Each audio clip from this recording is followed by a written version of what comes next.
Semanas depois de enterrar a mulher que amava, Rodrigo Alves estava na calçada com 2 filhos de 17 anos, 3 caixas de papelão e um envelope que não devia existir. A casa ainda tinha o cheiro dela, mas ela não era deles. Nunca tinha sido. E os sogros que sorriram no casamento, que seguraram os netos recém-nascidos, que juraram ser família, mandaram um caminhão de mudança às 7 da manhã, como quem descarta móveis velhos. O que eles não sabiam, o que ninguém sabia, era que Isabela tinha passado os últimos 2 anos da vida construindo em silêncio e em segredo algo que mudaria tudo. 500 milhões de reais. E o nome do único responsável por esse dinheiro era o do homem que eles tinham acabado de colocar na rua. Escreva nos comentários de onde você está assistindo. E se essa história tocar no que você tem de mais precioso, se inscreva agora, porque amanhã tem mais uma história que vai ficar com você por muito tempo. Rodrigo Alves não era do tipo que guardava coisas, não por descuido, mas por escolha. Ao longo dos anos havia aprendido, com a ajuda paciente de Isabela, que acumular objetos era uma forma de evitar sentir o peso do tempo. Então, quando ela morreu, em uma quarta-feira de abril, com chuva fina lá fora e o barulho constante do monitor cardíaco, ele descobriu que não sabia o que fazer com a ausência. Não havia gavetas para esvaziar. Não havia hábitos de acumulação para desfazer.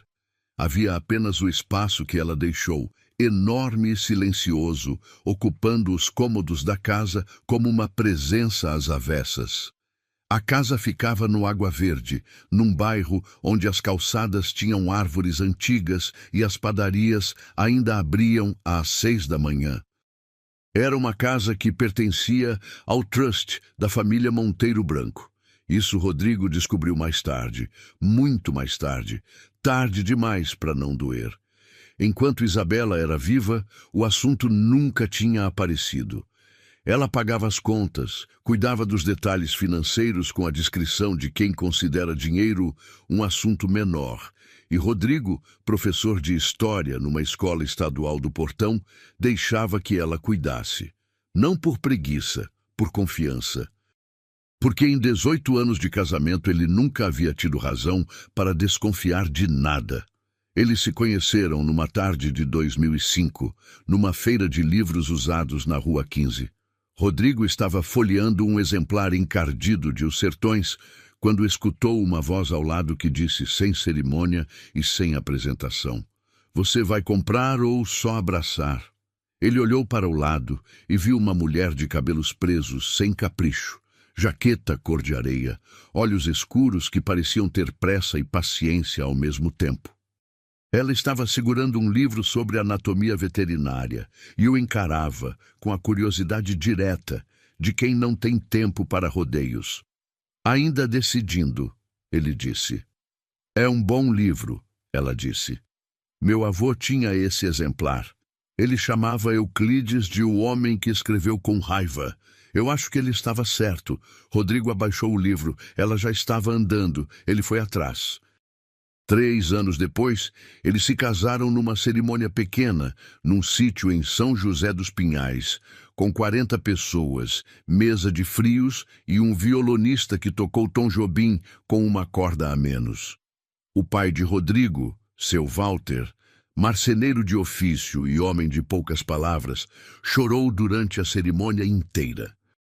A mãe de Isabela, Neuza Monteiro Branco, usou um vestido cor de champanhe que custou mais do que o salário mensal de Rodrigo e sorriu durante todo o evento com a expressão de quem está aprendendo a tolerar alguma coisa. Heitor Monteiro Branco, o pai de Isabela, apertou a mão de Rodrigo no final da cerimônia com uma firmeza que era quase um aviso. "Cuide dela", disse Heitor. "É o que pretendo", respondeu Rodrigo. Heitor não disse mais nada. Mas o olhar que ele trocou com a esposa naquele momento, Rodrigo demoraria anos para entender completamente. Isabela foi diagnosticada com lúpus eritematoso sistêmico quando Sofia e Mateus tinham 11 anos.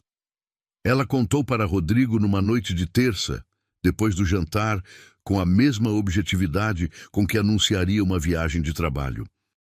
Colocou os laudos na mesa, explicou o que os médicos tinham dito, listou os medicamentos e os efeitos colaterais e só parou de falar quando ele segurou a mão dela e ficou quieto por um tempo longo.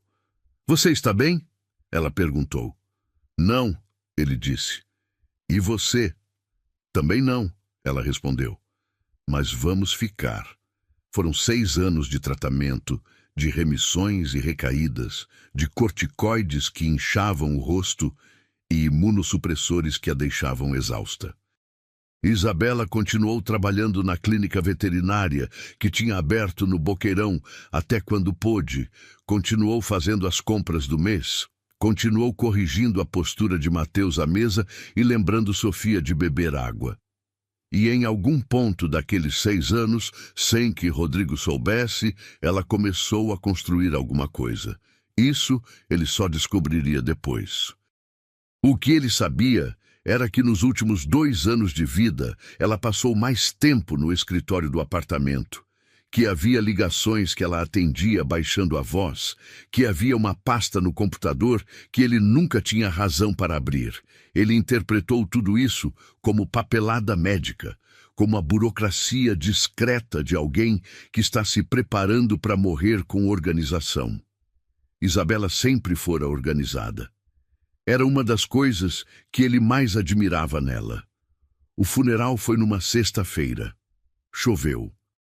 Os Monteiro Branco organizaram tudo. O velório no salão nobre da funerária no Batel, a missa na Igreja do Rosário, o sepultamento no cemitério São Francisco de Paula. Neuza escolheu as flores. Heitor escolheu o caixão. Rodrigo ficou de pé ao lado dos filhos e recebeu abraços de pessoas cujos nomes não conseguia fixar, olhando para a caixa de madeira clara que continha a mulher com quem havia passado 18 anos e tentando entender como era possível que ela coubesse ali. Mateus ficou o tempo inteiro com a mandíbula travada, os olhos secos e as mãos nos bolsos. Sofia chorou sem parar, um choro quieto e constante que não pedia atenção. Rodrigo ficou entre os dois, com uma mão em cada ombro, e se perguntou se estava sendo forte ou apenas entorpecido.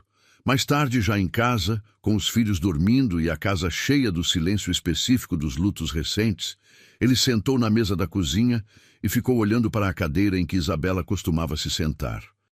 Ela tinha o hábito de dobrar uma perna sob o corpo quando estava relaxada. A cadeira estava reta.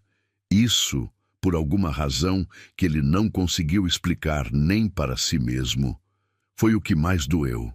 As visitas dos Monteiro Branco começaram na semana seguinte. A princípio, foram visitas de luto. Neuza trazia marmitas em recipientes de vidro, comida elaborada, com molhos que Rodrigo não reconhecia, servida em porções pequenas. Heitor vinha com ela, mas ficava pouco. Olhava ao redor dos cômodos com uma expressão que não era exatamente tristeza, e ia embora com a pontualidade de um homem ocupado. Às vezes vinham separados. Às vezes ligavam antes. Às vezes não ligavam. "Eles estão sofrendo", disse Sofia numa tarde, quando os avós tinham saído há pouco. "Do jeito deles." "Eu sei", disse Rodrigo. "O jeito deles é meio esquisito", disse Mateus, sem levantar os olhos do caderno. Rodrigo não respondeu. Mateus não estava errado. A mudança de tom veio na 4ª semana. Neuza chegou numa segunda-feira de manhã com uma assistente e uma agenda. Sentou à mesa da cozinha com a postura de quem está prestes a conduzir uma reunião e disse, com a suavidade cuidadosa que Rodrigo havia aprendido a desconfiar ao longo de 18 anos. "Rodrigo, precisamos conversar sobre as questões práticas." Ele fez café. Ela esperou. A assistente, uma mulher jovem de cabelos lisos que não foi apresentada, abriu o notebook. "A casa", disse Neuza, "pertence ao Fundo Patrimonial Monteiro Branco. Isabela tinha usufruto enquanto residia aqui com a família. Com o falecimento dela, repetiu Rodrigo devagar. O usufruto se extingue. É uma cláusula padrão do instrumento de constituição do fundo. Nada pessoal, entenda. Rodrigo ficou quieto por um momento. Lá fora, uma garça pousou no telhado da casa dos fundos e ficou parada como um enfeite branco. "Quanto tempo temos?" perguntou ele. 30 dias, disse Neuza. "Mas Heitor e eu estamos dispostos a ajudar na transição.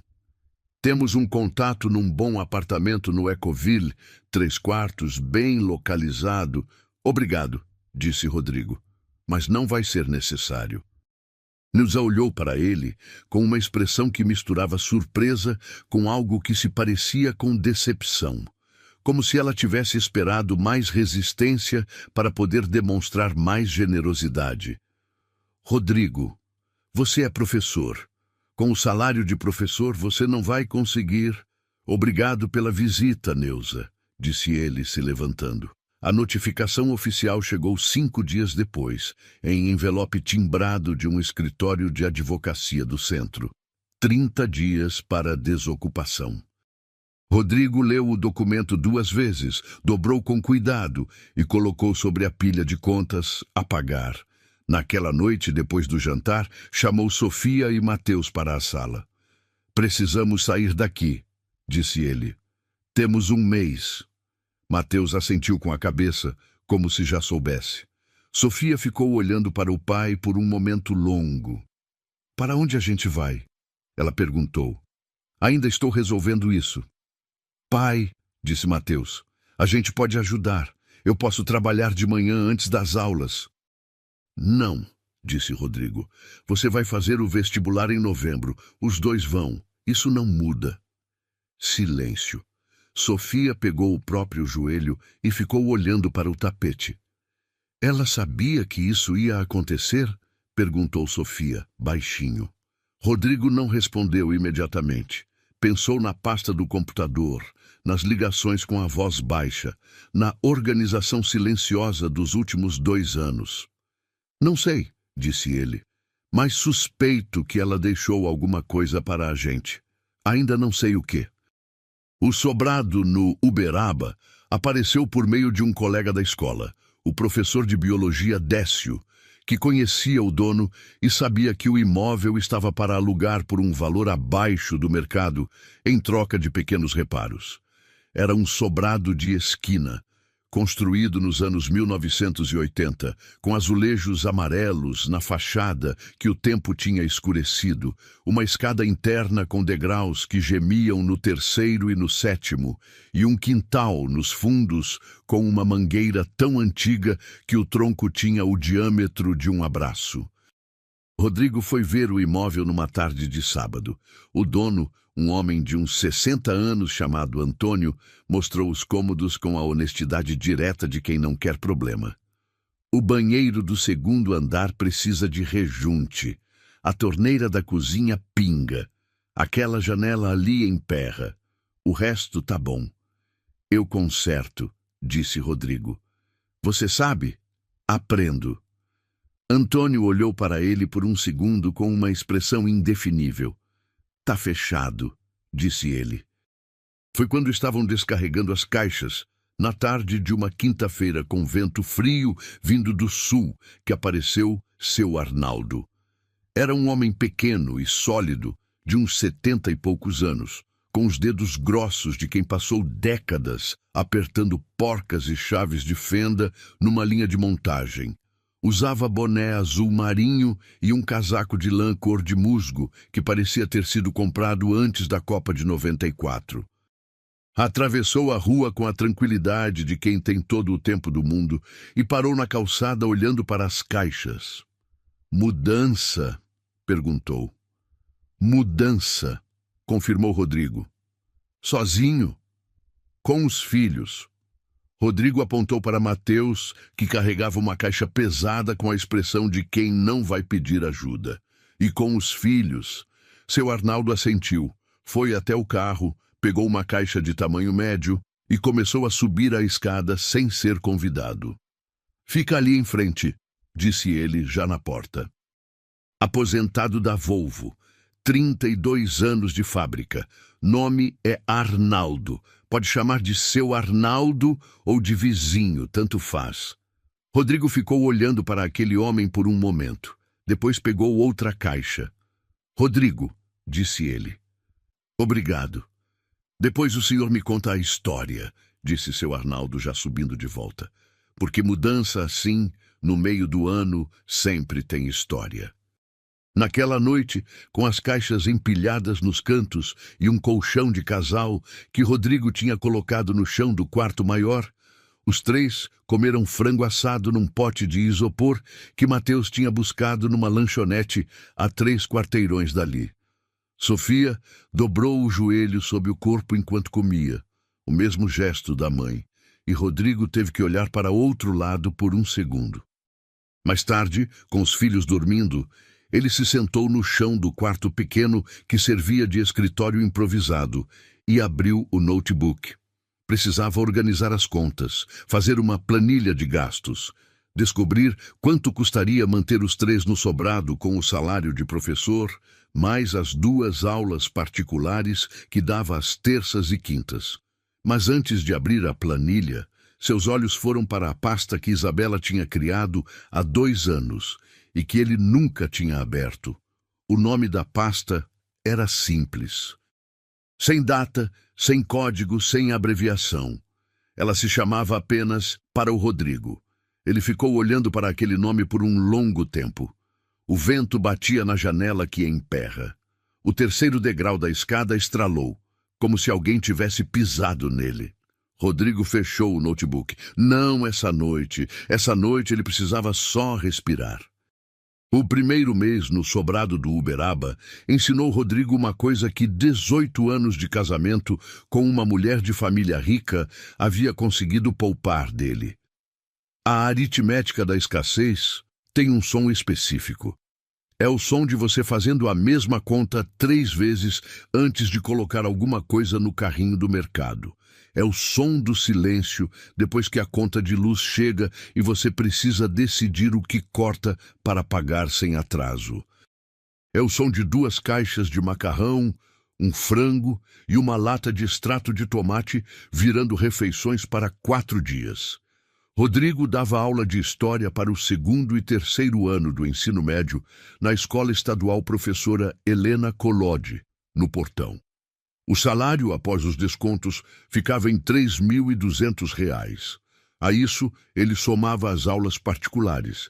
2 famílias, terças e quintas, R$ 60 a hora, 2 horas por semana cada. E ainda havia um 3º fio de renda que ele tinha remendado às pressas. Revisão de textos acadêmicos para professores de faculdades particulares, trabalho que chegava por indicação e que ele fazia tarde da noite, depois que Sofia e Mateus dormiam, com uma xícara de café frio ao lado do notebook e a janela que emperrava deixando entrar o frio de Curitiba. Não era confortável, era suficiente, por pouco, e desde que nada quebrasse. Mateus descobriu isso antes do pai admitir. O pai, disse ele numa manhã de sábado, enquanto os 2 tomavam café na cozinha. Eu calculei. Com o que você ganha, a gente fecha o mês com uns R$ 300 de sobra. Se tiver algum imprevisto, a gente entra no negativo. Rodrigo olhou para o filho. Mateus tinha a expressão tranquila de quem está apresentando um dado, não acusando ninguém. Eu sei, disse Rodrigo. Então eu posso pegar uns bicos. Tem uma empresa de entrega que paga por hora, sem vínculo. Mateus. Pai, eu tenho 17 anos, não sou criança. Exatamente. Rodrigo colocou a xícara na pia. Você tem 17 anos e vestibular em novembro. Medicina não entra sozinha. Mateus ficou quieto. Era verdade. Ele queria medicina há anos, com a determinação calma de quem escolheu um caminho e não vê razão para reconsiderar. Isabela tinha sido quem mais estimulava essa certeza. Ela dizia que Mateus tinha o que os médicos mais precisavam: paciência para ouvir e coragem para dizer o que as pessoas não queriam escutar. Então me deixa ajudar de outro jeito, disse Mateus. Posso cozinhar, posso fazer compras, posso cuidar da casa. Isso sim, disse Rodrigo. Isso eu aceito. Sofia estava tendo mais dificuldade do que deixava parecer. Ela continuava indo para a escola, continuava entregando as redações, continuava respondendo quando perguntavam como ela estava com a palavra bem dita, num tom que fechava a conversa antes que pudesse se aprofundar. Mas à noite, quando a casa ficava quieta, Rodrigo a ouvia no quarto de cima, folheando alguma coisa. Um caderno, parecia, e às vezes murmurando baixinho, como quem lê em voz alta para si mesmo. Numa sexta-feira, ele subiu para chamá-la para o jantar e encontrou a porta entreaberta. Ela estava sentada na cama com um caderno de capa verde escura, escrevendo com concentração de quem não quer perder um pensamento. Rodrigo bateu de leve no batente. Janta está pronta. Sofia fechou o caderno com um movimento rápido, não assustado, mas definitivo. Já vou. O que é isso? Ele perguntou com cuidado. Ela hesitou. Depois, escrevo. Sobre ela. Sobre a gente. Pausa. Não sei bem o que é ainda. Rodrigo assentiu. Ele entendia isso mais do que sabia explicar. A necessidade de fazer alguma coisa com o que não cabe dentro do peito.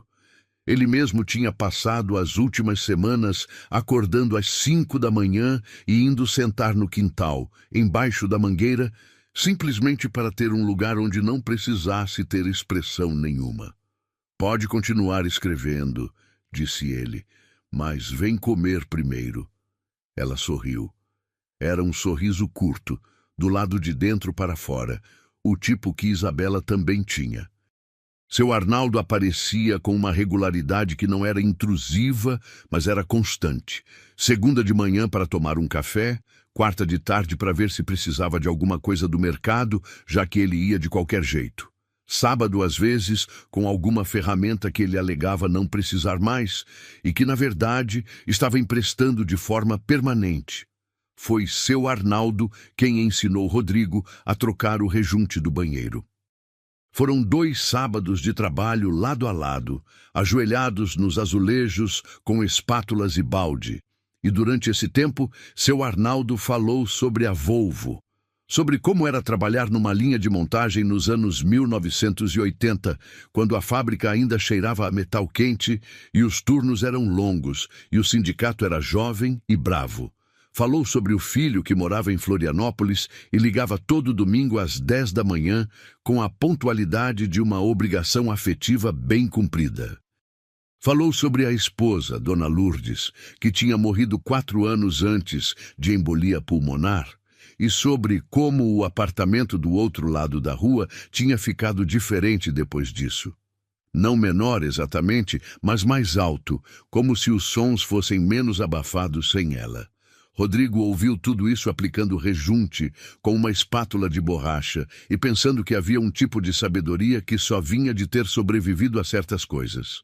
Seu Arnaldo não tinha conselho para dar, tinha experiência. Era diferente. O senhor sentiu falta de trabalhar?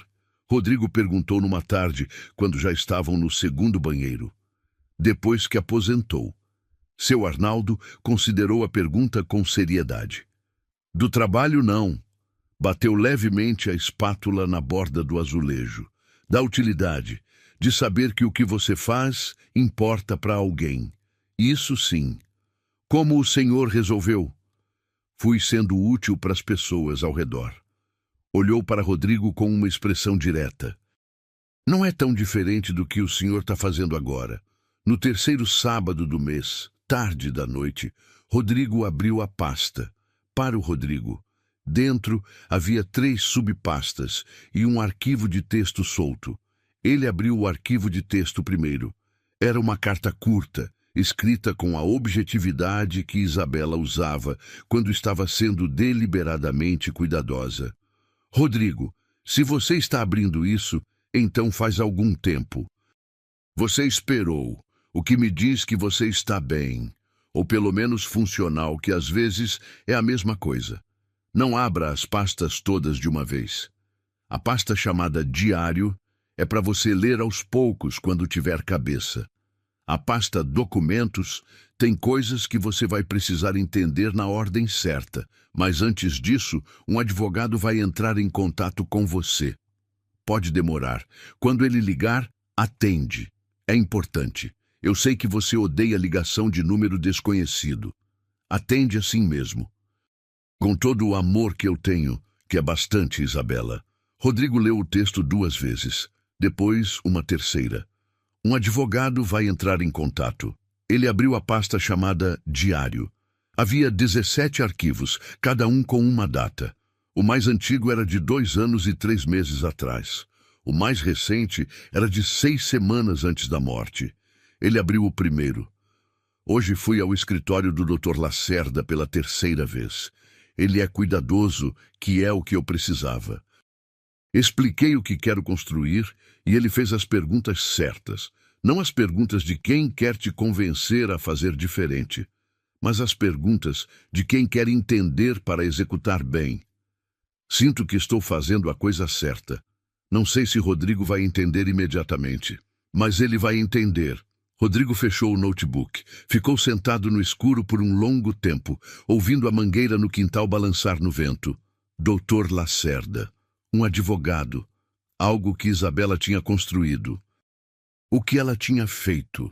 As ligações começaram na semana seguinte. O número aparecia no celular com o prefixo 41. Curitiba, sem identificação.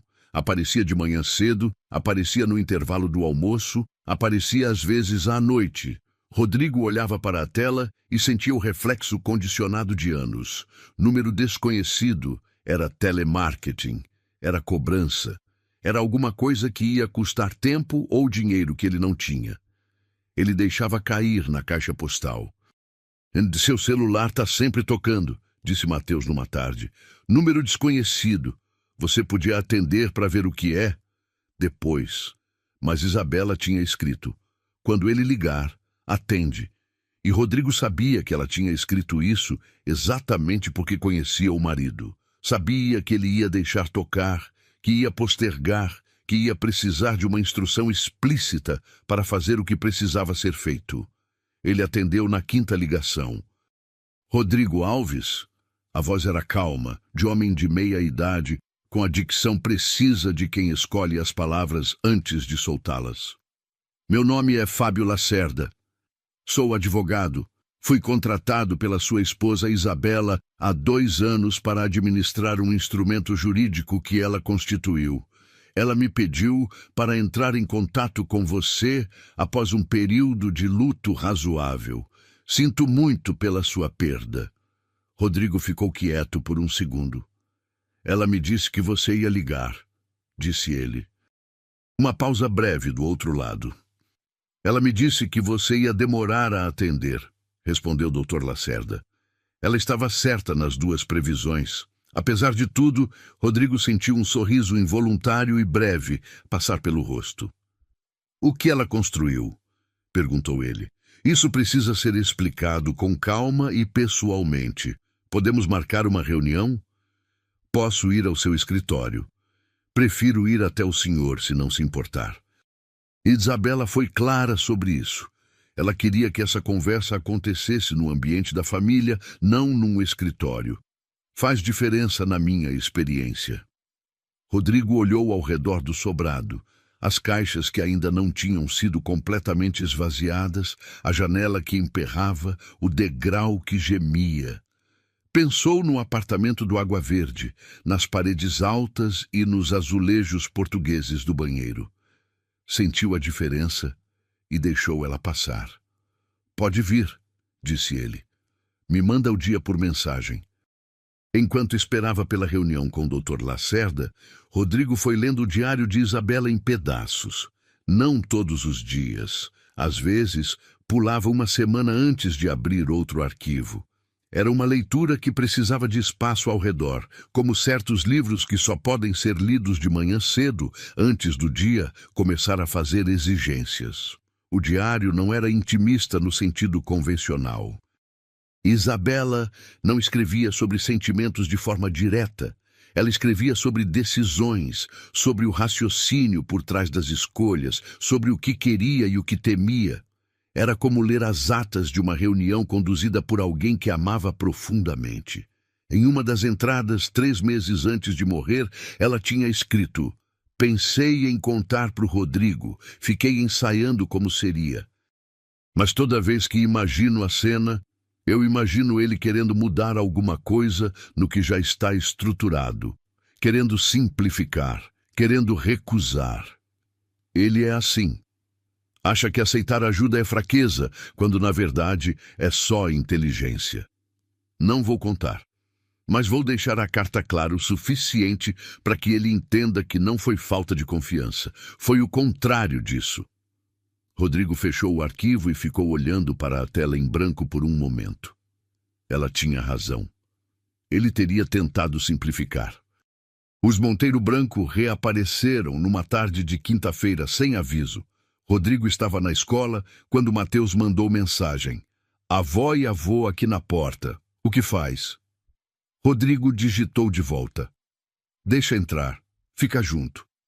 Quando chegou em casa 40 minutos depois, encontrou Neuza sentada na sala com uma caixa de bombons no colo e a expressão de quem está sendo extremamente paciente numa situação que ela considera inferior ao seu padrão. Heitor estava de pé perto da janela, olhando para a rua com as mãos no bolso. Mateus estava sentado numa cadeira a 2 metros de distância, com os braços cruzados e a postura levemente inclinada para a frente de quem não está relaxado. Sofia não estava. Tinha ido para a escola de manhã e ia direto para a casa de uma colega. "Rodrigo", disse Neuza, com aquela suavidade cuidadosa. "Que lugar interessante." "É nossa casa", disse Rodrigo, colocando a mochila na cadeira. "Claro que é." Ela sorriu. "Viemos ver como vocês estão. Faz tempo. Fazia 3 semanas. Rodrigo não disse isso." "Estamos bem", disse ele. "Obrigado pela visita." Heitor se virou da janela. "Rodrigo, vamos ser diretos. Você está trabalhando 3 empregos para sustentar 2 filhos que vão fazer vestibular. Isso é admirável, mas não é sustentável. Temos condições de ajudar com as despesas dos meninos, escola, cursinho, o que for necessário. Eles estão na escola pública. Está funcionando. Cursinho, então." Heitor não recuou. "Um bom cursinho faz diferença. Nós pagamos sem condição nenhuma." Rodrigo olhou para Mateus. Mateus olhou de volta com uma expressão que era quase um encolher de ombros. Como se dissesse: "É você quem decide, eu confio." "Vou pensar", disse Rodrigo. Era uma mentira pequena e educada. Ele não ia pensar. Mas também notou alguma coisa que ficou fazendo cócegas no fundo da cabeça enquanto os Monteiro Branco saíam. Eles tinham vindo sem aviso, tinham feito uma oferta financeira específica e Heitor, que não era homem de gestos gratuitos, tinha vindo pessoalmente. Porque agora? Mateus ficou parado na sala depois que eles saíram, olhando para a porta fechada. "Pai", disse ele devagar. "Alguma coisa mudou com eles. Não sei o quê, mas mudou." Na sexta-feira seguinte, numa noite em que Curitiba estava com aquele frio seco de junho que resseca o lábio e deixa a grama branca de madrugada, Rodrigo abriu mais uma entrada do diário. Era a penúltima, datada de 4 semanas antes da morte. "Já está tudo estruturado. O Dr. Lacerda tem todas as instruções. Os documentos estão na pasta Documentos e uma cópia física está no cofre do escritório dele. Pensei muito sobre o valor, se era de mais, se era de menos, se faria bem ou mal. Cheguei à conclusão de que o valor não é o ponto. O ponto é o que ele vai fazer com isso. E eu conheço o Rodrigo.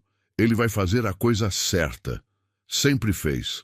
O que me preocupa são meus pais, não pelo motivo óbvio. Me preocupa que eles descubram antes dele, que alguém do escritório fale, que algum contador cruze informações. Estruturei tudo para evitar isso, mas não há estrutura perfeita. Se isso acontecer, eles vão agir como sempre agem, tentando controlar o que não entendem. Rodrigo precisa saber antes deles. Precisa chegar nessa informação no próprio tempo. Confio que o Dr. Lacerda vai garantir isso. E confio no Rodrigo.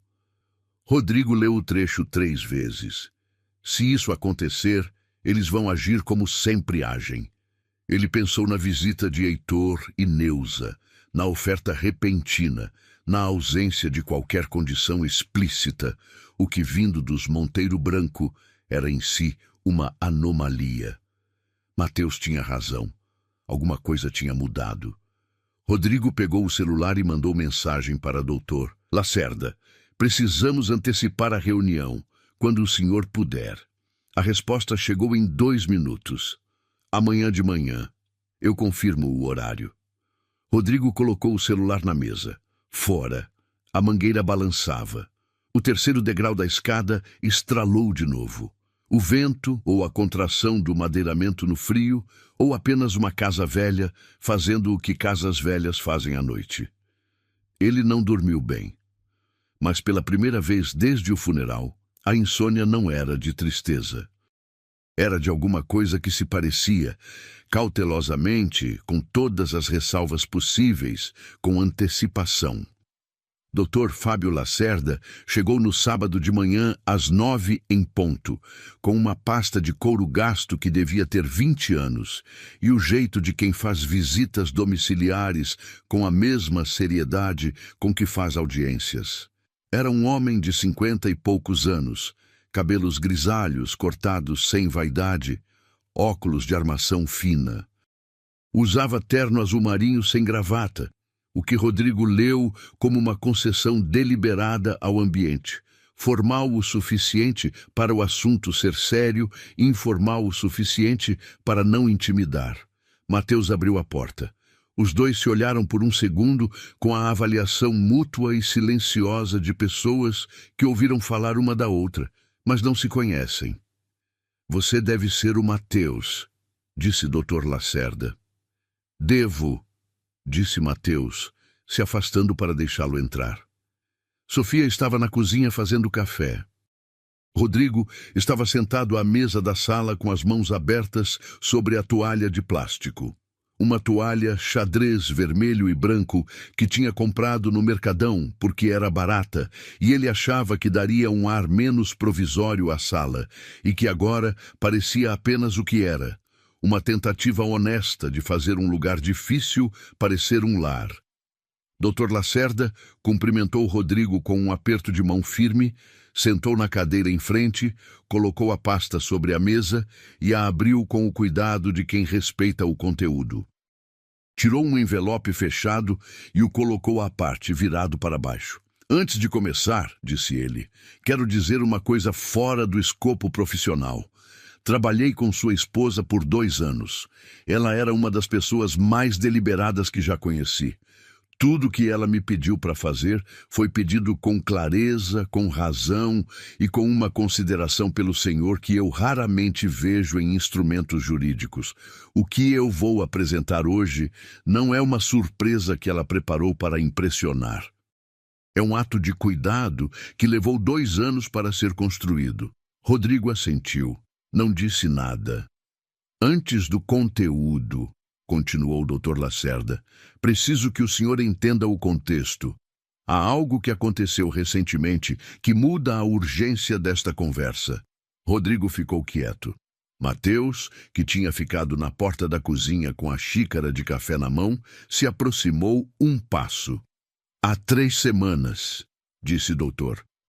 Lacerda, escolhendo as palavras com a precisão de um relojoeiro, o escritório de advocacia Monteiro em Associados, que representa os interesses jurídicos da família Monteiro Branco, recebeu uma notificação de um contador parceiro sobre a existência de uma holding vinculada ao CPF de Isabela. Essa notificação foi um vazamento, algo que eu tentei evitar, mas que aconteceu por uma cadeia de documentos fiscais que não pude controlar completamente. O senhor entende o que isso significa? Rodrigo entendeu. Eles sabem, disse ele, sabem da existência.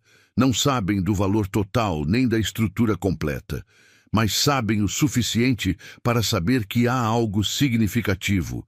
E o Senhor me contatou justamente quando eles apareceram aqui sem aviso com uma oferta de dinheiro, disse Rodrigo. Dr. Lacerda fechou levemente os olhos por um segundo, como quem confirma uma suspeita que esperava não ter que confirmar. Sim, isso é consistente com o que eu temia. Eles estão tentando estabelecer um vínculo de dependência financeira com o senhor e com seus filhos antes que o senhor saiba do que se trata. Se o senhor aceitasse a ajuda deles agora, eles teriam uma alavanca. Uma alavanca para quê? Perguntou Mateus da porta. Dr. Lacerda o olhou. Para negociar, para ter influência, para estar dentro da situação quando a herança fosse revelada. Havia uma palavra no ar que ainda não tinha sido dita. Rodrigo a disse. Quanto, doutor? Lacerda abriu a pasta e tirou um documento de 3 páginas. Colocou na frente de Rodrigo. A holding constituída por Isabela tem patrimônio atual avaliado em 540 milhões de reais. Pausa. Arredondando para baixo. O silêncio que se seguiu foi do tipo que ocupa espaço físico. Rodrigo olhou para o documento. Viu números. Viu o nome de Isabela. Viu a data de constituição, 2 anos e 4 meses antes do dia de hoje. Viu o nome dele como beneficiário principal e os nomes de Sofia e Mateus como beneficiários secundários. Ele colocou o documento de volta sobre a mesa com uma calma que não era indiferença, mas era o único jeito que ele sabia de não desmoronar em público. Você precisa de água? Perguntou Sofia, que tinha entrado na sala sem que ninguém percebesse e estava parada perto da parede com as mãos juntas na frente do corpo. Não, disse Rodrigo. E depois, sim, doutor. Lacerda explicou a estrutura durante a hora seguinte. A holding tinha sido criada como uma empresa de participações com finalidade filantrópica. Isabela tinha começado o processo 2 anos antes, após receber um laudo médico que indicava progressão do lúpus para os rins. Um laudo que ela não tinha mostrado a ninguém, nem a Rodrigo, porque já havia decidido o que ia fazer com essa informação. Ao longo dos meses seguintes, ela tinha liquidado, em silêncio e com a orientação de Dr. Lacerda, uma série de ativos financeiros que estavam em seu nome desde antes do casamento. Aplicações, fundos, uma participação societária numa empresa de logística que o avô materno havia deixado para ela quando ela tinha 22 anos e que tinha crescido de forma consistente por 15 anos, sem que ela jamais tocasse nos rendimentos. Ela nunca me falou sobre essa participação, disse Rodrigo. Ela sabia que o senhor não perguntaria, disse Dr. Lacerda, sem julgamento. E ela não queria que o senhor se sentisse dependente de algo que era dela. Era uma separação que ela fazia questão de manter, não por desconfiança, mas porque entendia que o senhor precisava se sentir o provedor da família para se sentir inteiro. As palavras são dela, não minhas. Rodrigo ficou olhando para a toalha xadrez por um momento. Era verdade. Era tão verdade que doía de um jeito específico, o jeito que dói quando alguém te conhece tão bem que pode tomar uma decisão em seu nome e acertar. A finalidade filantrópica, continuou o Dr. Lacerda, foi uma escolha dela. Ela não queria que o dinheiro ficasse parado como patrimônio passivo, queria que trabalhasse. A holding tem mandato para destinar, no mínimo, 30% dos rendimentos anuais para projetos nas áreas de saúde animal e educação pública. As 2 coisas que ela mais amava, nas palavras dela. O restante fica à disposição do beneficiário principal. Eu, disse Rodrigo. O senhor, confirmou o Dr. Lacerda. Com total autonomia sobre as decisões de gestão, desde que o mandato filantrópico seja respeitado. Mateus saiu da sala em algum momento durante essa explicação e foi para o quintal. Rodrigo o viu pela janela, parado embaixo da mangueira, com os braços cruzados olhando para o chão. Sofia ficou sentada na cadeira de canto, com o caderno verde fechado no colo. Ela tinha ido buscá-lo sem que Rodrigo percebesse, como se precisasse de algum objeto físico para ancorar a cena. Depois que Dr.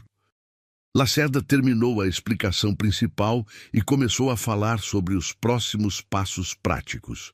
Rodrigo o interrompeu com uma pergunta que tinha estado esperando para fazer. O senhor sabe o que eles estão planejando? Os Monteiro Branco?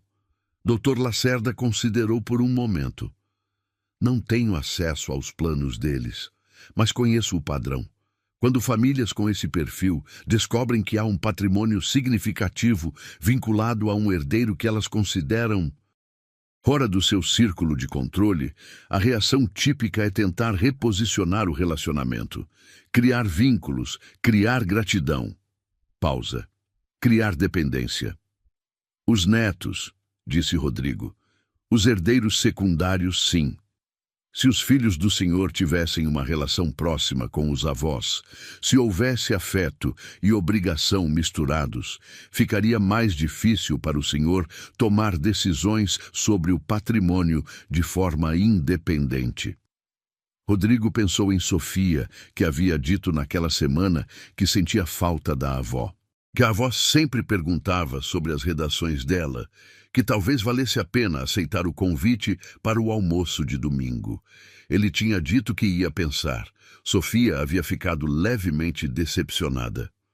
Preciso falar com os meus filhos, disse ele. Claro.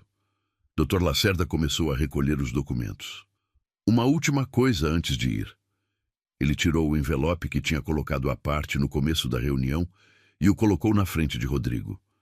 Isabela pediu que eu entregasse isso pessoalmente. Não em formato digital. Ela disse que o senhor ia entender o motivo. Rodrigo olhou para o envelope. Tinha o nome dele escrito à mão, com a caligrafia de Isabela. Inclinada levemente para a direita, as letras médias, o R maiúsculo com aquela curva que ela sempre fazia diferente. Eu sei o motivo, disse ele, porque digital ele teria aberto sozinho, no escuro, às 2 da manhã, sem estar pronto. Em papel, com envelope, era uma cerimônia. Era uma escolha sobre quando e como receber alguma coisa importante. Isabela conhecia o marido. Depois que Dr. Lacerda foi embora, os três ficaram na sala por um tempo sem falar. Mateus tinha voltado do quintal com uma folha de mangueira presa na manga do moletom, o que em outro contexto teria sido engraçado.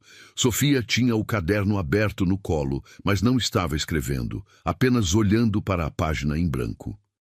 500 milhões, disse Mateus eventualmente, com o tom de quem está testando se as palavras fazem sentido ditas em voz alta. E 40, disse Sofia. E 40, repetiu Mateus. Silêncio. Ela sabia, disse Sofia devagar. Ela sabia que ia piorar e não nos disse, e ficou 2 anos construindo isso em segredo. Ela não queria que a gente ficasse parado esperando, disse Rodrigo. Ou com medo, disse Mateus. Ou com medo, confirmou Rodrigo. Sofia fechou o caderno. Eu estava quase indo no almoço dos avós no domingo, disse ela, olhando para o pai. Eu sei. Eles sabiam e não te contaram. Eles expulsaram a gente de casa e depois vieram fazer oferta de cursinho, sabendo que a mãe tinha deixado tudo isso. A voz dela não era de raiva. Era de quem está organizando uma informação que dói de um jeito preciso. Não como pancada, mas como uma agulha entrando devagar no lugar certo. É o que parece, disse Rodrigo. O que você vai fazer? Perguntou Mateus. Rodrigo olhou para os filhos, para o sobrado que estava virando um lar apesar das janelas que emperravam e dos degraus que gemiam, para o envelope com o nome dele escrito com a caligrafia de Isabela, que estava na mesa e que ele ainda não tinha aberto. Primeiro, disse ele, vou ler essa carta. Depois vou dormir. Depois vou pensar com calma. E os avós? Insistiu Mateus. Os avós, disse Rodrigo, vão ter que esperar. Naquela mesma semana, enquanto Rodrigo processava a reunião com o Dr. Lacerda, os Monteiro Branco intensificaram a aproximação com uma eficiência que confirmava o que o advogado havia sugerido. Não era intuição, era estratégia. Neuza ligou para Sofia na terça-feira. Não para Rodrigo, para Sofia, direto no celular, num horário em que ela sabia que Rodrigo estaria na escola. Perguntou sobre as redações. Disse que tinha guardado algumas revistas de literatura que sabia que a neta gostaria. Disse que sentia falta. Disse que o almoço de domingo estava de pé, sem pressão, apenas se Sofia quisesse. Sofia ligou para o pai depois. Ela ligou para mim, disse ela. Eu sei, disse Rodrigo. Pai, ela perguntou das redações. Ela sempre perguntou das redações. Rodrigo fechou os olhos por um segundo. Estava no corredor da escola, entre uma aula e outra, com o barulho de alunos ao fundo. Sofia, o que você quer fazer? Silêncio. Não sei, disse ela. É que ela é a avó. Mesmo que ela tenha feito o que fez, ela é a avó. Eu entendo, mas eu também fico com raiva. Isso também faz sentido. Pai, você não vai me dizer o que fazer? Não. Você tem 17 anos. Você pode decidir como vai se relacionar com as pessoas que te magoaram. Eu só te peço uma coisa. Não decida com pressa, nem pela saudade, nem pela raiva. Sofia ficou quieta por um momento. Tá, disse ela. Mas você vai ter que me contar tudo que o Dr. Lacerda disse. Tudo mesmo. Essa noite, prometeu Rodrigo. Heitor ligou para Rodrigo na quinta-feira. Era a primeira vez que Heitor ligava diretamente desde o funeral. As outras visitas tinham sido com Neuza na frente. Isso, Rodrigo notou, era diferente. Rodrigo, disse Heitor com aquela voz grave e direta que não desperdiçava aquecimento. Quero te fazer uma proposta concreta. Sei que você está trabalhando muito. Sei que as coisas estão apertadas. Tenho uma vaga na minha empresa. Não é caridade, é um trabalho real, coordenação de projetos institucionais, área de comunicação, salário compatível com o mercado, mais benefícios. Você tem capacidade para isso, e o trabalho seria genuíno. Rodrigo ficou quieto. Heitor, disse ele, por que agora? Porque agora eu percebi que fui duro demais. Com você, com a situação. Uma pausa calculada. A perda da Isabela me fez rever algumas coisas. Era uma resposta plausível. Era, provavelmente, até parcialmente verdade. Heitor Monteiro Branco não era um homem sem sentimentos. Era um homem que usava os sentimentos com seletividade cirúrgica. Eu agradeço a oferta, disse Rodrigo. Preciso pensar. Claro. Pausa. Como os meninos estão? Bem, estudando. O Mateus ainda quer medicina? Ainda. Bom, isso é bom. Outra pausa. Rodrigo, sabe que a Isabela seria feliz em ver que a família está se reaproximando. Rodrigo sentiu aquela frase pousar como uma pedra dentro d'água, lenta, pesada, indo para o fundo. Usar o nome de Isabela assim. Usar o que ela seria feliz em ver como argumento. Com certeza, disse Rodrigo, com uma neutralidade que custou esforço. Obrigado pela ligação, Heitor. A gente fala. Naquela noite, Rodrigo ficou sentado no quintal até tarde, com o casaco fechado contra o frio e uma xícara de chá que esfriou sem que ele bebesse. A mangueira estava parada. Não havia vento. As janelas do sobrado de seu Arnaldo, do outro lado da rua, tinham uma luz acesa no andar de cima. Aquela luz amarela e constante de quem está lendo antes de dormir. Rodrigo pensou em Isabela.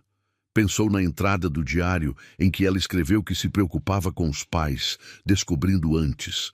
Pensou em como ela havia estruturado tudo para que ele chegasse à informação no próprio tempo. Pensou em como, apesar de todos os cuidados dela, a cadeia tinha vazado. e os Monteiro Branco tinham agido exatamente como ela havia previsto. Ela tinha conhecido os pais a vida inteira. Ela sabia. E ainda assim, tinha escolhido não amargar. Tinha construído algo generoso num corpo que estava falhando com o tempo que lhe restava e tinha colocado o nome dele como responsável porque confiava nele. Não porque ele era rico, não porque ele tinha poder. Porque ela achava que ele faria a coisa certa. Rodrigo pegou o envelope da mesa de dentro, tinha trazido para o quintal sem perceber, e o olhou no escuro. Amanhã, pensou. Amanhã ele leria a carta. E depois ia marcar uma conversa com Heitor e Neuza Monteiro Branco. Não para negociar, não para agradecer. Para dizer com toda a clareza que 18 anos ao lado de Isabela tinham-lhe ensinado a ter exatamente o que ele pensava sobre o que eles tinham feito.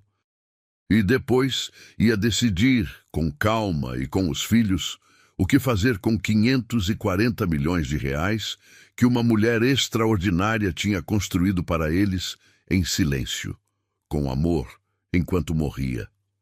O terceiro degrau da escada estralou lá dentro. Rodrigo entrou.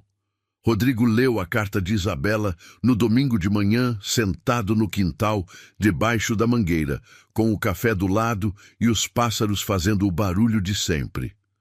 Escolheu amanhã porque era o horário em que ele pensava com mais clareza. Escolheu o quintal porque era o único lugar do sobrado onde ele ainda não tinha nenhuma memória dela. E, portanto, era um lugar neutro, sem armadilhas emocionais escondidas nos cantos. Abriu o envelope com cuidado, como se a pressa pudesse estragar alguma coisa. A carta tinha 4 páginas, escritas à mão, na mesma caligrafia inclinada que ele conhecia de bilhetes na geladeira e assinaturas em cartões de aniversário. Isabela escrevia com uma pressão média na caneta, nem leve nem pesada, e as linhas ficavam razoavelmente retas mesmo sem pauta. Ele conhecia essa caligrafia melhor do que conhecia a própria. Ele leu devagar. A carta começava sem preâmbulo. Rodrigo, não vou começar com "se você está lendo isso", porque acho essa construção evasiva. Você está lendo isso porque eu morri. Dito isso, podemos ir para o que importa. Primeiro, eu sei que você vai ficar bravo comigo por não ter contado sobre o dinheiro. Guarda essa braveza para depois. Agora só ouve. Segundo, o dinheiro não é o ponto da carta. O dinheiro é uma ferramenta. O Dr. Lacerda vai explicar o funcionamento. Você vai entender melhor do que acha que vai. O que eu quero te dizer é o seguinte. Passei 2 anos construindo aquilo e em nenhum momento pensei que estava fazendo algo extraordinário. Estava fazendo o que qualquer pessoa faz quando ama alguém e sabe que vai embora, tentando deixar o caminho um pouco menos difícil. Você teria feito o mesmo. Provavelmente teria feito de forma mais simples, porque você gosta de simplicidade, mas o espírito seria o mesmo. Terceiro, e esse é o ponto que eu mais quero que você entenda. Não usei o dinheiro do meu pai. Não usei nada que fosse deles. Tudo que está na holding era meu antes de você. Era meu antes de ser filha deles. Era de um avô que me amava de um jeito simples e constante e que eu acho que você teria adorado. O nome dele era Augusto. Ele criava cavalos no interior do Paraná e achava que dinheiro servia para 2 coisas: resolver problemas e criar oportunidades. Nada mais. Você pensa parecido, o que me parece uma boa herança de caráter. Quarto, meus pais. Eu os amo. Isso não impede que eu saiba exatamente quem eles são. Se eles souberem antes de você, vão tentar interferir. Não por maldade, por hábito.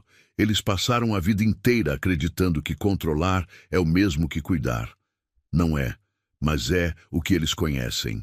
Se isso acontecer, não brigue por mim. Brigue por você e pelos filhos. São motivos melhores. Quinto, Sofia vai ficar bem. Ela processa as coisas escrevendo como eu. Deixa ela escrever. Sexto, Mateus vai ficar bem. Ele processa as coisas entendendo, como o avô Walter. Deixa ele entender. 7º e último, porque você já deve estar com a mandíbula travada de tanto segurar coisa. Eu fui feliz. Fui feliz de um jeito que não era garantido, que eu não merecia mais do que qualquer outra pessoa, mas que aconteceu do mesmo jeito. Aconteceu porque você estava lá. Porque você ficou. Porque você era o tipo de pessoa que lê Os Sertões numa feira de livros usados e quando alguém faz um comentário, vai atrás. Cuida de você. Cuida deles. Faz a coisa certa com o dinheiro. Eu sei que você vai, mas escrever isso aqui me dá paz, com todo o amor que coube numa vida, Isabela. Rodrigo ficou sentado no quintal por um longo tempo depois de terminar. Os pássaros continuavam. O café tinha esfriado. A mangueira estava parada no ar limpo do domingo de manhã. Ele dobrou a carta com cuidado, colocou de volta no envelope e ficou segurando o envelope com as 2 mãos por um tempo que não soube medir. Depois entrou. Fez café novo. Acordou os filhos. Vou ler a carta de vocês em voz alta, disse ele, quando os 2 estavam sentados à mesa com as xícaras. Ela escreveu sobre vocês. Achei que vocês deveriam ouvir.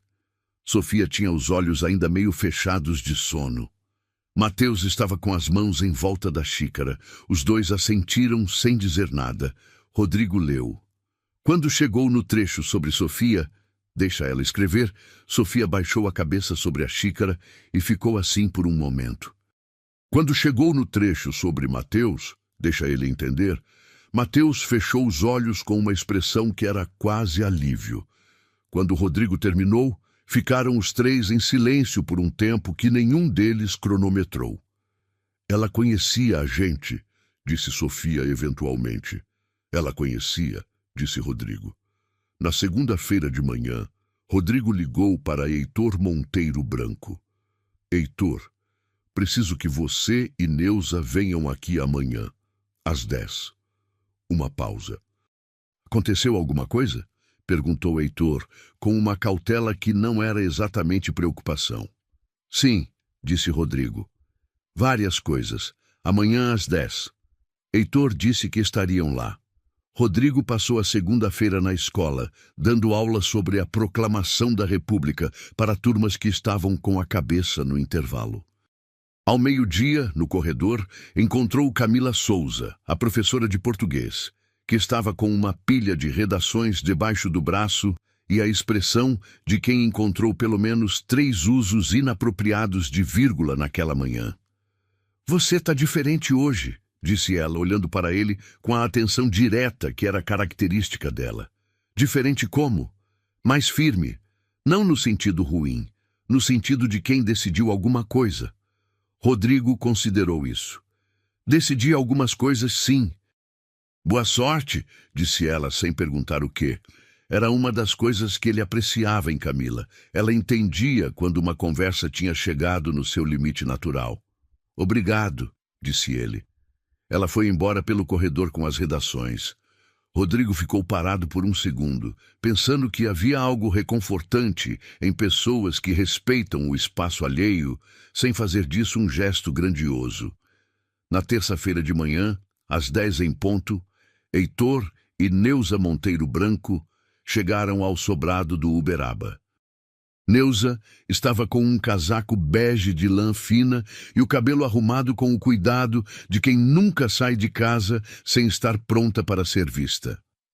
Heitor estava de terno sem gravata, o que Rodrigo leu, desta vez sem simpatia, como uma tentativa de parecer acessível. Sofia e Mateus estavam presentes. Rodrigo tinha pedido que ficassem, não para protegê-los, para que vissem. Sentaram-se na sala. A toalha xadrez estava na mesa. Rodrigo ficou de pé por um momento. Depois sentou também. Obrigado por virem, disse ele. Vou ser direto porque aprendi com pessoas que eu respeito que rodeios são uma forma de desrespeito disfarçado de educação. Heitor cruzou as mãos. Neuza manteve a postura. Eu sei que vocês sabem da holding de Isabela, disse Rodrigo. Sei que vocês souberam há pelo menos 3 semanas. Sei que a visita com os bombons, a oferta do cursinho, a oferta de emprego e as ligações para a Sofia foram feitas depois que vocês souberam, não antes. Eu sei a ordem dos eventos. Silêncio. Neuza abriu a boca. Fechou. Heitor ficou olhando para Rodrigo com uma expressão que passou em poucos segundos por surpresa, cálculo e algo que podia ser vergonha. Ou podia ser apenas o reflexo de alguém que não está acostumado a ser lido com precisão. Rodrigo, disse Heitor, você precisa entender que a nossa intenção era... Eu não preciso entender a intenção, disse Rodrigo com uma calma que não era frieza, mas era definitiva. Vocês expulsaram a mim e aos meus filhos desta casa semanas depois de enterrar a Isabela. Mandaram um envelope timbrado. Mandaram caminhão. E quando descobriram que havia dinheiro envolvido, apareceram com bombons e com o nome dela na boca como argumento. A última frase ele disse, olhando diretamente para Heitor. Usar o nome dela assim, disse Rodrigo, foi a parte que mais me custou engolir.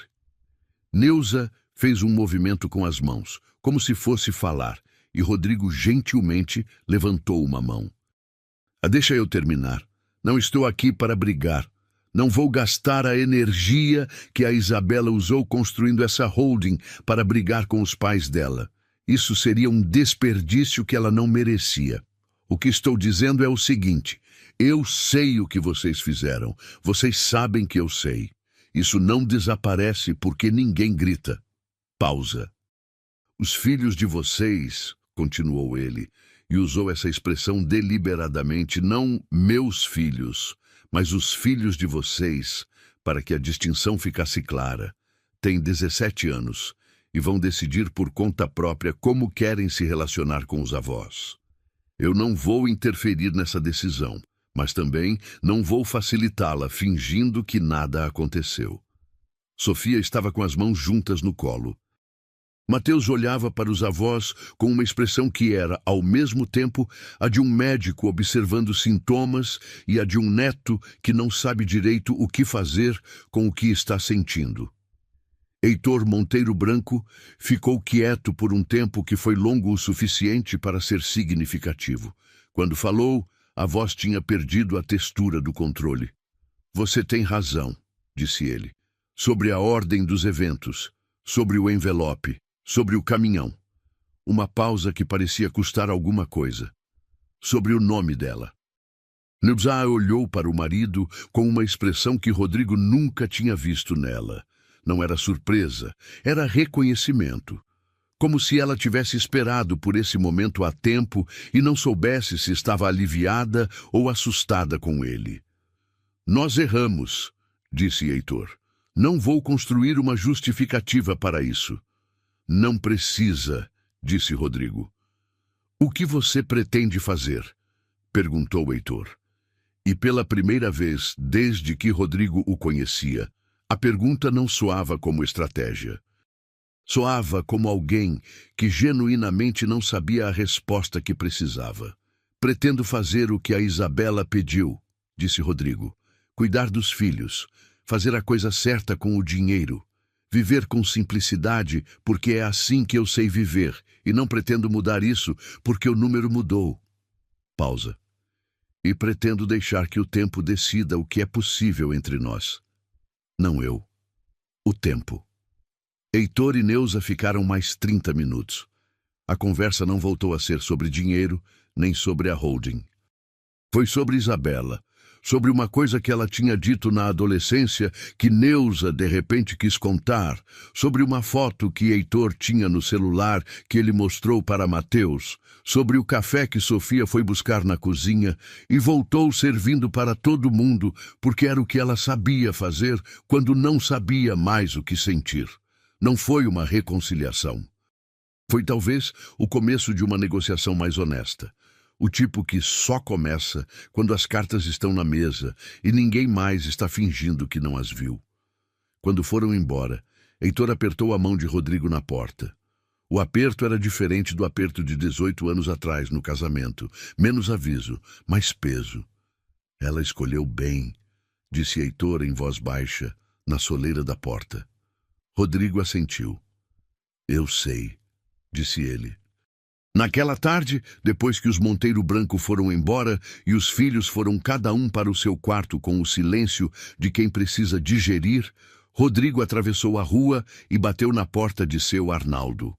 O velho abriu com o boné azul marinho e cara de quem estava dormindo na cesta. Me acorda na hora certa, disse ele sem ressentimento. Posso entrar? Perguntou Rodrigo. Pergunta que pergunta, disse seu Arnaldo se afastando. Sentaram na sala pequena e cheia de coisas. Prateleiras com ferramentas organizadas, uma televisão antiga, um vaso de espada de São Jorge na janela, fotos na parede incluindo uma em que um seu Arnaldo de uns 40 anos estava de macacão azul na frente de uma carroceria de caminhão com o polegar levantado. Rodrigo contou tudo, levou tempo. Seu Arnaldo escutou do começo ao fim, sem interromper, com a paciência específica de quem passou décadas numa fábrica onde ouvir o barulho certo do motor era a diferença entre um turno tranquilo e uma parada de linha. Quando Rodrigo terminou, seu Arnaldo ficou quieto por um momento, depois disse, 500 milhões. E 40, disse Rodrigo. E 40. Seu Arnaldo assentiu devagar, como quem registra uma informação importante. E o que o senhor vai fazer? Ainda estou decidindo os detalhes, mas o essencial eu já sei. Que é? Vou continuar dando aula. Seu Arnaldo o olhou por um segundo.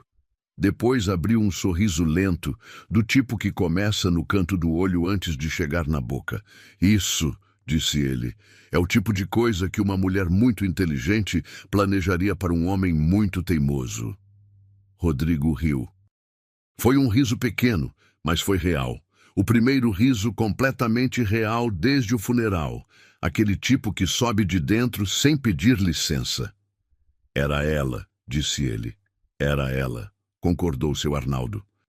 E ficaram ali um tempo, os dois, na sala cheia de ferramentas e fotos e espada de São Jorge, enquanto a tarde de Curitiba ficava mais fria lá fora e o sobrado do outro lado da rua ficava com as janelas acesas, um de cada vez, conforme Sofia e Mateus iam aparecendo nos cômodos, vivos, inteiros, em movimento. Rodrigo leu a carta de Isabela no domingo de manhã, sentado no quintal, debaixo da mangueira, com o café do lado e os pássaros fazendo o barulho de sempre. Escolheu a manhã porque era o horário em que ele pensava com mais clareza. Escolheu o quintal porque era o único lugar do sobrado onde ele ainda não tinha nenhuma memória dela. E, portanto, era um lugar neutro, sem armadilhas emocionais escondidas nos cantos. Abriu o envelope com cuidado, como se a pressa pudesse estragar alguma coisa. A carta tinha 4 páginas, escritas à mão, na mesma caligrafia inclinada que ele conhecia de bilhetes na geladeira e assinaturas em cartões de aniversário. Isabela escrevia com uma pressão média na caneta, nem leve nem pesada, e as linhas ficavam razoavelmente retas mesmo sem pauta. Ele conhecia essa caligrafia melhor do que conhecia a própria. Ele leu devagar. A carta começava sem preâmbulo. Rodrigo, não vou começar com "se você está lendo isso", porque acho essa construção evasiva. Você está lendo isso porque eu morri. Dito isso, podemos ir para o que importa. Primeiro, eu sei que você vai ficar bravo comigo por não ter contado sobre o dinheiro. Guarda essa braveza para depois. Agora só ouve. Segundo, o dinheiro não é o ponto da carta. O dinheiro é uma ferramenta. O Dr. Lacerda vai explicar o funcionamento. Você vai entender melhor do que acha que vai. O que eu quero te dizer é o seguinte. Passei 2 anos construindo aquilo e em nenhum momento pensei que estava fazendo algo extraordinário. Estava fazendo o que qualquer pessoa faz quando ama alguém e sabe que vai embora, tentando deixar o caminho um pouco menos difícil. Você teria feito o mesmo. Provavelmente teria feito de forma mais simples, porque você gosta de simplicidade. Mas o espírito seria o mesmo. Terceiro, e esse é o ponto que eu mais quero que você entenda. Não usei o dinheiro do meu pai. Não usei nada que fosse deles. Tudo que está na holding era meu antes de você. Era meu antes de ser filha deles. Era de um avô que me amava de um jeito simples e constante e que eu acho que você teria adorado. O nome dele era Augusto. Ele criava cavalos no interior do Paraná e achava que dinheiro servia para duas coisas: resolver problemas e criar oportunidades. Nada mais. Você pensa parecido, o que me parece uma boa herança de caráter. Quarto, meus pais. Eu os amo. Isso não impede que eu saiba exatamente quem eles são. Se eles souberem antes de você, vão tentar interferir. Não por maldade, por hábito. Eles passaram a vida inteira acreditando que controlar é o mesmo que cuidar. Não é, mas é o que eles conhecem. Se isso acontecer, não brigue por mim. Brigue por você e pelos filhos. São motivos melhores. Quinto, Sofia vai ficar bem. Ela processa as coisas escrevendo como eu. Deixa ela escrever. Sexto, Mateus vai ficar bem. Ele processa as coisas entendendo, como o avô Walter. Deixa ele entender. Sétimo e último, porque você já deve estar com a mandíbula travada de tanto segurar coisa. Eu fui feliz. Fui feliz de um jeito que não era garantido, que eu não merecia mais do que qualquer outra pessoa, mas que aconteceu do mesmo jeito. Aconteceu porque você estava lá. Porque você ficou. Porque você era o tipo de pessoa que lê Os Sertões numa feira de livros usados e quando alguém faz um comentário, vai atrás. Cuida de você. Cuida deles. Faz a coisa certa com o dinheiro. Eu sei que você vai, mas escrever isso aqui me dá paz, com todo o amor que coube numa vida, Isabela. Rodrigo ficou sentado no quintal por um longo tempo depois de terminar. Os pássaros continuavam. O café tinha esfriado. A mangueira estava parada no ar limpo do domingo de manhã. Ele dobrou a carta com cuidado, colocou de volta no envelope e ficou segurando o envelope com as duas mãos por um tempo que não soube medir. Depois entrou. Fez café novo. Acordou os filhos. Vou ler a carta de vocês em voz alta, disse ele, quando os dois estavam sentados à mesa com as xícaras. Ela escreveu sobre vocês. Achei que vocês deveriam ouvir. Sofia tinha os olhos ainda meio fechados de sono. Mateus estava com as mãos em volta da xícara. Os dois assentiriam sem dizer nada. Rodrigo leu. Quando chegou no trecho sobre Sofia, deixa ela escrever, Sofia baixou a cabeça sobre a xícara e ficou assim por um momento. Quando chegou no trecho sobre Mateus, deixa ele entender, Mateus fechou os olhos com uma expressão que era quase alívio. Quando Rodrigo terminou, ficaram os três em silêncio por um tempo que nenhum deles cronometrou. Ela conhecia a gente, disse Sofia eventualmente. Ela conhecia, disse Rodrigo. Na segunda-feira de manhã, Rodrigo ligou para Heitor Monteiro Branco. Heitor, preciso que você e Neuza venham aqui amanhã, às 10. Uma pausa. Aconteceu alguma coisa? Perguntou Heitor, com uma cautela que não era exatamente preocupação. Sim, disse Rodrigo. Várias coisas. Amanhã às 10. Heitor disse que estariam lá. Rodrigo passou a segunda-feira na escola, dando aula sobre a proclamação da República para turmas que estavam com a cabeça no intervalo. Ao meio-dia, no corredor, encontrou Camila Souza, a professora de português, que estava com uma pilha de redações debaixo do braço e a expressão de quem encontrou pelo menos 3 usos inapropriados de vírgula naquela manhã. Você está diferente hoje, disse ela, olhando para ele com a atenção direta que era característica dela. Diferente como? Mais firme. Não no sentido ruim, no sentido de quem decidiu alguma coisa. Rodrigo considerou isso. Decidi algumas coisas, sim. Boa sorte, disse ela sem perguntar o quê. Era uma das coisas que ele apreciava em Camila. Ela entendia quando uma conversa tinha chegado no seu limite natural. Obrigado, disse ele. Ela foi embora pelo corredor com as redações. Rodrigo ficou parado por um segundo, pensando que havia algo reconfortante em pessoas que respeitam o espaço alheio, sem fazer disso um gesto grandioso. Na terça-feira de manhã, às 10 em ponto, Heitor e Neuza Monteiro Branco chegaram ao sobrado do Uberaba. Neuza estava com um casaco bege de lã fina e o cabelo arrumado com o cuidado de quem nunca sai de casa sem estar pronta para ser vista. Heitor estava de terno sem gravata, o que Rodrigo leu, desta vez sem simpatia, como uma tentativa de parecer acessível. Sofia e Mateus estavam presentes. Rodrigo tinha pedido que ficassem, não para protegê-los, para que vissem. Sentaram-se na sala.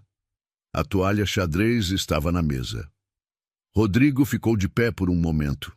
Depois sentou também. Obrigado por virem, disse ele. Vou ser direto porque aprendi com pessoas que eu respeito que rodeios são uma forma de desrespeito disfarçado de educação. Heitor cruzou as mãos. Neuza manteve a postura. Eu sei que vocês sabem da holding de Isabela, disse Rodrigo. Sei que vocês souberam há pelo menos 3 semanas. Sei que a visita com os bombons, a oferta do cursinho, a oferta de emprego e as ligações para a Sofia foram feitas depois que vocês souberam, não antes. Eu sei a ordem dos eventos. Silêncio. Neuza abriu a boca. Fechou. Heitor ficou olhando para Rodrigo com uma expressão que passou em poucos segundos, por surpresa, cálculo e algo que podia ser vergonha. Ou podia ser apenas o reflexo de alguém que não está acostumado a ser lido com precisão.